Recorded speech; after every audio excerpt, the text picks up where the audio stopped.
स्वर्गीय यशवंतराव चव्हाण यांच्या 40व्या पुण्यतिथीनिमित्त आमदार डॉक्टर अतुल भोसले यांनी कराड येथील प्रीतिसंगम घाटावरील महाराष्ट्राचे शिल्पकार स्वर्गीय यशवंतराव चव्हाण यांच्या समाधीस पुष्पचक्र अर्पण करून अभिवादन केले।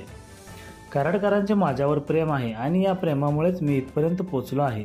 कराडकरांनी सेवा करण्याची मला संधी दिली आणि त्या संधीचं सोनं करण्याचा मी प्रामाणिकपणे प्रयत्न करणार असल्याची ग्वाही यावेळी अतुल भोसले यांनी दिली। समाधीचं आज पुण्यतिथी निमित्त आलाय। आदरणीय चव्हाण साहेबांच्या स्मृतीस्थळी निवडून आल्या त्यांच्या विचाराला स्मरून काम करण्याच्या बद्दल सुरुवात करण्यासाठी आम्ही निवडून आल्या इथं आलो होतो।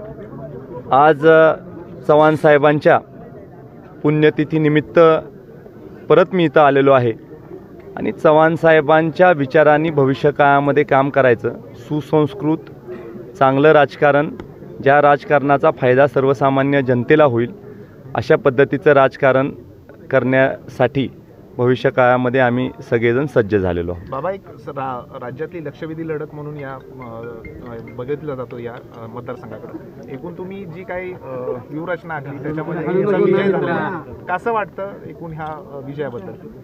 कराड दक्षिण विधानसभा मतदारसंघातल्या जनतेने मला स्वीकारलं याचा सगळ्यात जास्त आनंद मला झालेला आहे आणि माझ्यावर जी जबाबदारी जनतेने सोपवलेली आहे ती प्रामाणिकपणे मी पार पाडीन। त्यांनी दिलेल्या संधीचं सोनं करण्याच्या बाबतीमधला प्रयत्न हा निश्चित भविष्यकाळात माझा राहील। तुम्ही फडणवीस साहेबांची भेट घेतली, या भेटीदरम्यान फडणवीस साहेबांनी पुढे कशा पद्धतीनं कार्य करण्याच्या सूचना दिल्या किंवा मार्गदर्शन केलं?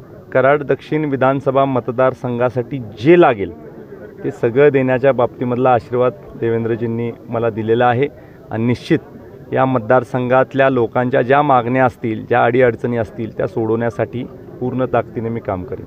ज्या दिवशी निकाल लागला त्या दिवशी संध्याकाळी पृथ्वीराज चव्हाणांनी प्रेस कॉन्फरन्स घेतली आणि प्रेस कॉन्फरन्स घेऊन असं स्पष्ट सांगितलं की अतुल भोसले निवडून आलेले आहेत, मी त्यांचं अभिनंदन करतो। तर आता अतुल भोसले पृथ्वीराज चव्हाणांची काय भेट घेणार आहेत? कारण का आता युद्ध तर संपलेलं आहे। राजकारणामध्ये कराड दक्षिण विधानसभा मतदारसंघामध्ये काम करत असताना या मतदारसंघाला वारसा हा स्वर्गीय चव्हाण साहेबांचा आहे आणि चव्हाण साहेबांचा वारसा असल्यामुळं सुसंस्कृत राजकारण करावं अशा पद्धतीच्या सूचना चव्हाण साहेबांनी दिलेल्या आहेत आणि त्यामुळे निश्चित चांगलं प्रगतीचं काम करत असताना विरोधकांशी देखील चर्चा करण्याच्या बाबतीमधला प्रयत्न हा भविष्यकाळामध्ये आमचा राहील। फक्त ते करत असताना सगळ्यांना विश्वासात घेऊन, आपल्याही लोकांना विश्वासात घेऊन त्याबद्दलची भूमिका भविष्यात आम्ही घेऊ।